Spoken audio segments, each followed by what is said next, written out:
और टीएमसी के उन गुंडों को जो लोग आज अव्यवस्था और अराजकता के पर्याय बने हुए हैं, कानून अपने शिकंजे में लेकर के वैसे ही कार्रवाई करना प्रारंभ करेगा जैसे उत्तर प्रदेश के अंदर गुंडों के खिलाफ कार्रवाई हो रही है। बहुत अच्छी कार्रवाई वहां चल रही है।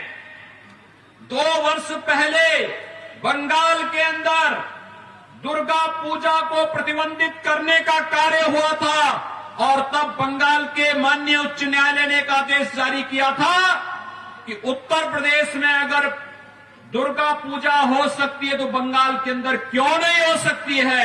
और यही पूछने के लिए मैं फिर आया हूं। उत्तर प्रदेश में हमने किसी पर्व और त्योहार को प्रतिबंधित नहीं किया, लेकिन दुर्गा पूजा को पूरी भव्यता के साथ आयोजित करने का कार्य किया। सरस्वती पूजा पे कोई प्रतिबंध नहीं। उत्तर प्रदेश की आबादी 24 करोड़ है। जितने उत्तर प्रदेश के अंदर आबादी है, उसमें हम लोगों ने किसी को रोका नहीं। आप त्योहार मनाइए, दुर्गा पूजा भी करिए, सरस्वती पूजा भी करिए, कावड़ यात्रा भी निकालिए, रामलीलाओं का आयोजन भी करिए, रोजगार और नौकरी भी देंगे, किसान सम्मान निधि भी देंगे, हर गरीब को मकान भी देंगे, हर गरीब को शौचालय भी देंगे, हाईवे बनेगा, रेलवे बनेगा, एयरपोर्ट बनेगा, एम्स बन रहा है, आईआईटी बन रहे हैं, एआईएम बन रहे हैं, मेडिकल कॉलेजेस की श्रृंखला खड़ी हो रही है। आखिर ये सब बंगाल के अंदर क्यों नहीं हो सकते? भाइयों बहनों, प्रश्न एक ही है और वह उस प्रश्न का उत्तर आज ममता दीदी से बंगाल की जनता को पूछना ही चाहिए।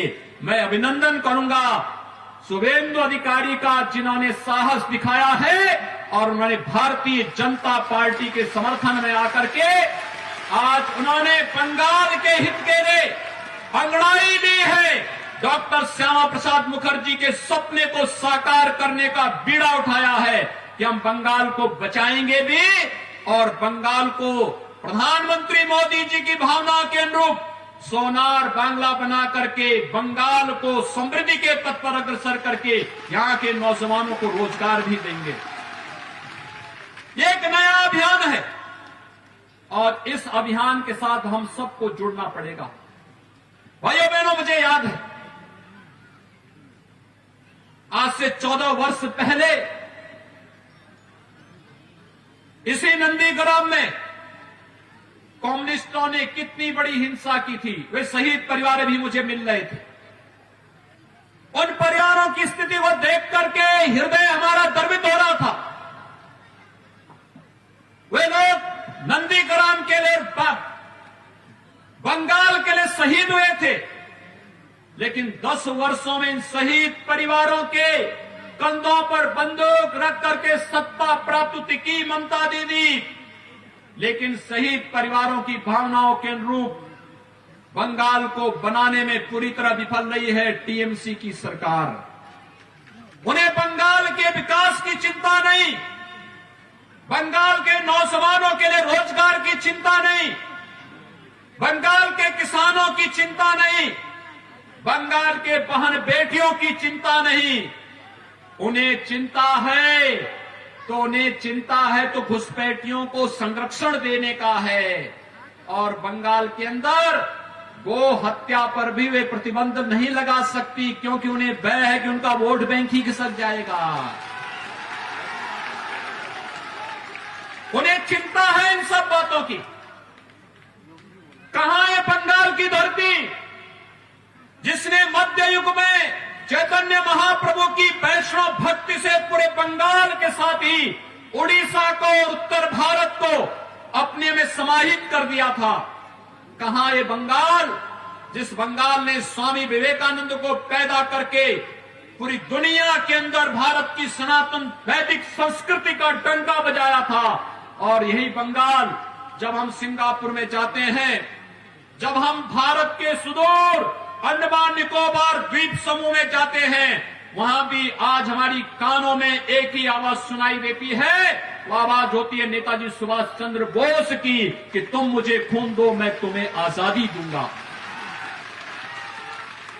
ये बंगाल की आवाज जो भारत के अंदर कभी भक्ति आंदोलन का कारण बनी थी, कभी देश के स्वाधीनता का आंदोलन बनी थी, कभी कश्मीर को बचाने की आवाज बनी थी, आज वो बंगाल की आवाज को टीएमसी ने बंगाल के अंदर ही दफन करने का काम किया है। और उसको उभारने के लिए शुभेंदु अधिकारी जैसे युवाओं ने अंगड़ाई ली है। और इसलिए भाइयों बहनों, हम सबको इस अभियान के साथ जुड़ना होगा।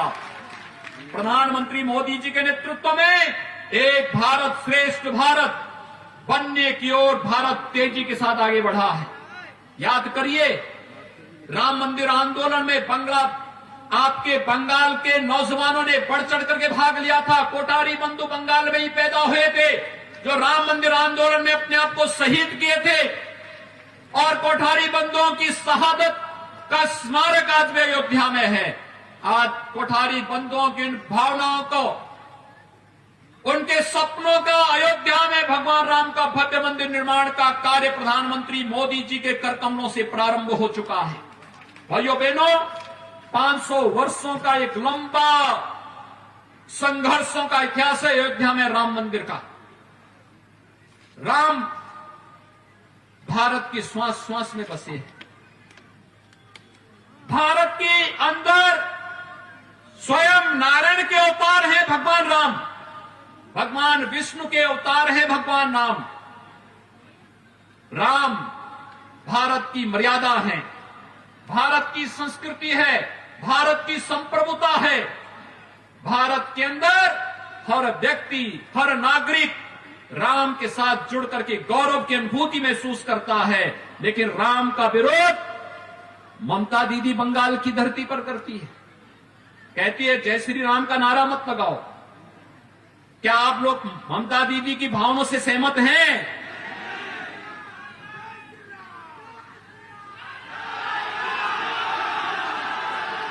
नारा क्या लगना चाहिए?